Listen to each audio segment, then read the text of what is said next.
Biz tarihi anlar yaşıyoruz aslında. Tabii hem Kürt halkı hem Türkiye halkları 50 yıllık bir süreci geride bırakmaya hazırlanıyor. Tabii 27 Şubat çağrısıyla aslında giriş yapılmıştı. Bugün Önder Apo'nun bu çağrısıyla birlikte daha da aslında adımların hızlı atılması gerekiyor, bekleniyor. Önümüzdeki günlerde Güney Kürdistan'da bu yönlü bir adım atılacağını biliyoruz. Tabii Türkiye cephesinde sormak istiyorum. Bu çağrı herkese büyük sorumluluklar ve görevler yüklüyor. Bundan sonra süreç Türkiye cephesinden nasıl işlemeli, nasıl ilerlemeli? Barış ve demokratik toplum sürecinin gereklilikleri nelerdir? Ankara cephesinden neler yapılmalı? Evet, gerçekten son derece önemli tarihi bir çağrıyla daha karşı karşıya geldik. Yani hem gelinen süreci özetlemesi, bugüne kadar yapılanları anlatması, nedenlerine değinmesi ve aynı zamanda da bundan sonrasına ilişkin de bir yol haritası oluşturması açısından çok tarihi bir çağrı.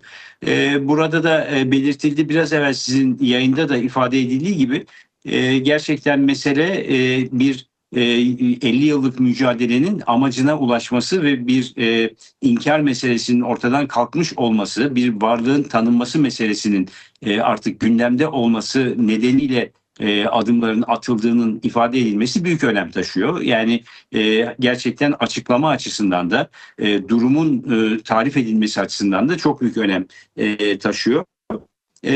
Ve yine bu çağrının içinde yer alan yani birçok önemli saptama elbette var. Fakat ben bir tanesine bu bağlamda değinmek istiyorum. Diyor ki yapılan silahlı mücadele aşamasından demokratik siyaset ve hukuk aşamasına gönüllüce geçiştir. Burası son derece önemli bir saptama. Gerçekten bu saptamadan sonra bu sürecin kendi ritmi içinde sağlıklı bir şekilde ilerlemesine dair önerilerde bulunuyor ve bunun tabii ki bir kısmı sizin de değindiğiniz gibi demokratik siyaset ve hukuk alanında yapılması gerekenler. Evet. Ankara'da mecliste yapılması gerekenler. Burada Sayın Öcalan hem DEM Parti'ye biçtiği rolü hem de bunun yapılması gerektiğine dair ifadelerini çağrının içinde yazmış durumda.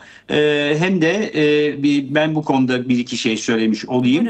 DEM Parti bu konuda üzerine düşeni elbette yapacaktır. Bu konuda başından beri, bu sürecin başlamasından beri ki tutumumuz budur. Şimdi mecliste bir komisyon kurulma aşamasına gelindi. Sanıyorum Meclis Genel Kurulu ara vermeden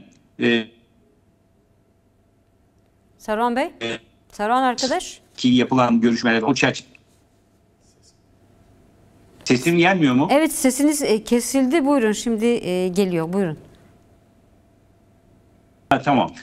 Mecliste yapılan görüşmelerle de bir ortaya çıktı ki bu komisyonun kurulması konusunda diğer siyasi partilerde de bir kararlılık var, bir irade var.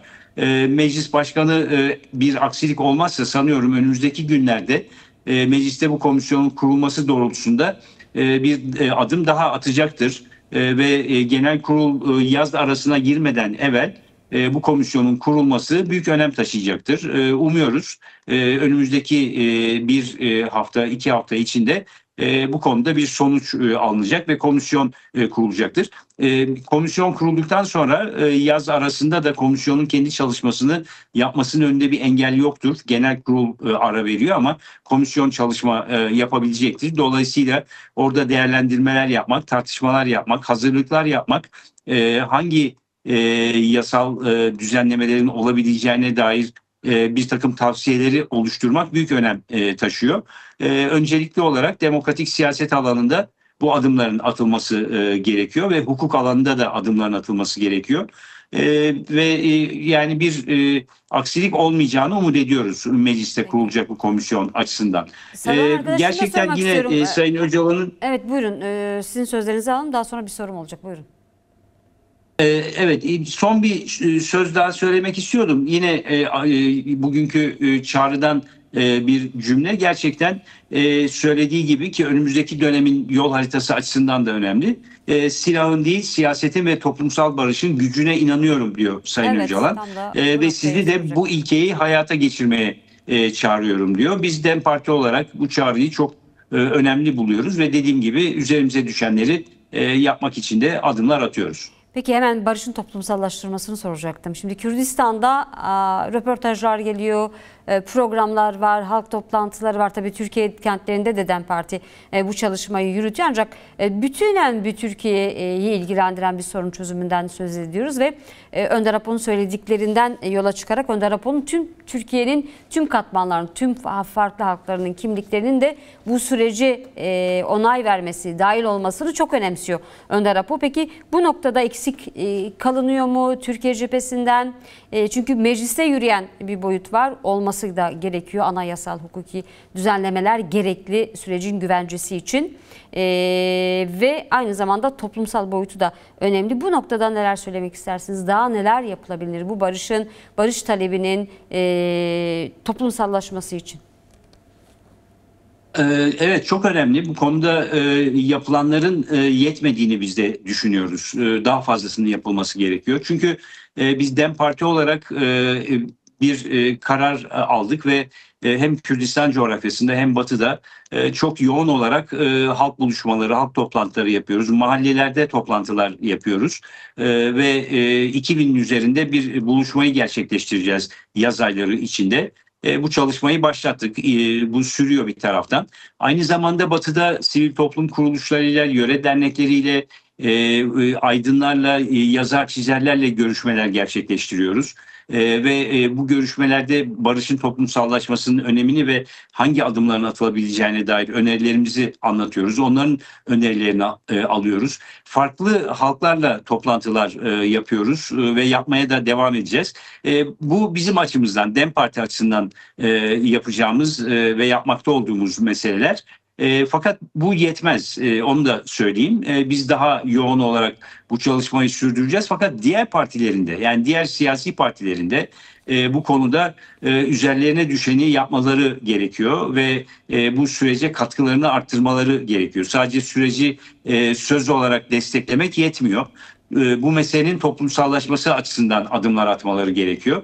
Hem muhalefet partilerinin topluma yönelik çalışmalarında hem de iktidar ortaklarının topluma yönelik çalışmalarında daha fazla adım atmalarını bekliyoruz ve talep de ediyoruz. Milliyetçi Hareket Partisi yine yaz aylarında bölgesel toplantılar yaparak kendi açısından konuya nasıl baktığını anlatacak bu toplantılara katılanlara. Ama biz diğer partilerin de bu tür adımlar atmasını önemli buluyoruz doğrusu. Aynı şeyi biz kendi yaptığımız sivil toplum kuruluşlarıyla, yöre dernekleriyle yaptığımız toplantılarda da talep ediyoruz o arkadaşlarımızdan. Kendilerinin de bu konuda adım atmaları ve toplantı yapmalarını. Yani bir bütün olarak baktığımızda bu yaz aylarını iyi değerlendirmek, yasal hazırlıkları iyi yapmak ama aynı zamanda toplumdaki desteğin artmasını da sağlamak büyük önem taşıyor. Bize gelen kamuoyu yoklamalarına göre ilk başlangıçta bu süreç başladığı zaman yaklaşık %30-40 civarında olan sürece destek bir ikinci aşamada %60'ların üstüne çıktı.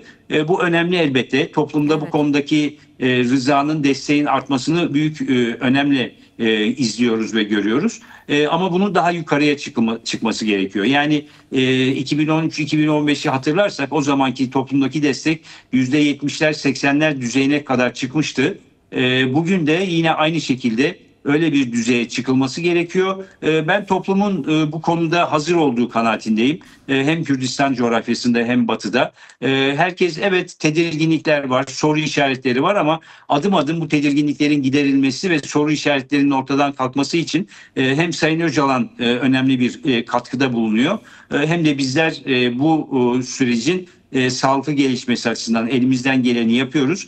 Ben öyle sanıyorum ki eğer bu yaz aylarında bu çalışmalar iyi giderse, kendi ritmini bozmadan başarılı bir şekilde sürdürülürse yazın sonuna geldiğimizde bu toplumdaki desteğin %70'lerin üzerine çıkacağını, %80'lere ulaşacağını sanıyorum. Çünkü gerçekten toplumda bu konuda bir duygusal hazırlık, bir fikri hazırlık var. Fakat dediğim gibi bazı soru işaretlerinin ortadan kalkması gerekiyor.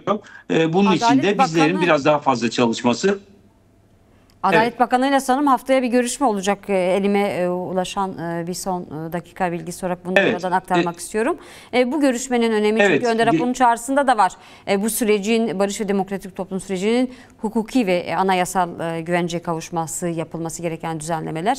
Buyurun, buna dönük bu görüşmenin önemine dönük neler söylemek istersiniz?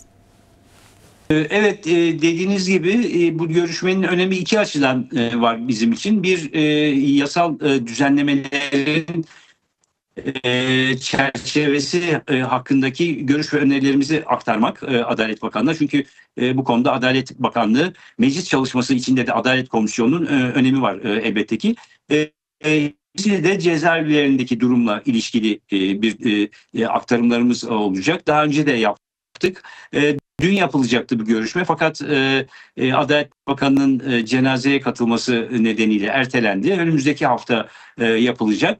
Dediğim gibi her iki konuda da, yani hem cezaevleri konusunda atılacak adımların hızlandırılması hem de sürecin hukuki düzenlemeleriyle ilgili görüş ve önerilerin paylaşılması, karşısındaki önerilerin dinlenmesi önem taşıyor. Heyetimiz bu konuda bu görüşmeyi de gerçekleştirerek önemli bir adım daha atmış olacak.